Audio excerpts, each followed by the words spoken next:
एक दिन की बात है। एक गधा हरे भरे मैदान में घास चरकर वापस लौट रहा था।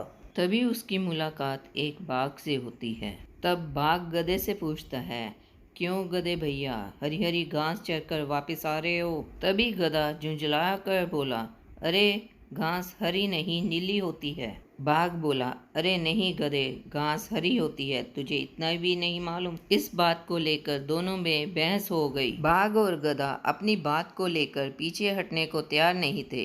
काफी बहस होने के बाद भी कोई परिणाम नहीं निकला। तभी बाघ गधे से बोला, चलो हम जंगल के राजा शेर के पास चलते हैं। अब शेर राजा ही फैसला करेंगे कौन सही है और कौन गलत। चलो। तब वो दोनों शेर राजा के पास चल पड़े। शेर राजा ने उन दोनों को अपने पास आता देखकर पूछा, क्या बात है, तुम यहाँ पर क्यों आए हो? वो दोनों जैसे ही इकट्ठे बोलने लगे, बाघ से पहले गधा बोल पड़ा।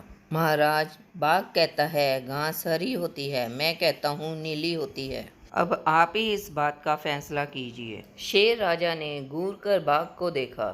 तब बाघ बोला, सभी जानते हैं घास हरी होती है, ये मूर्ख है।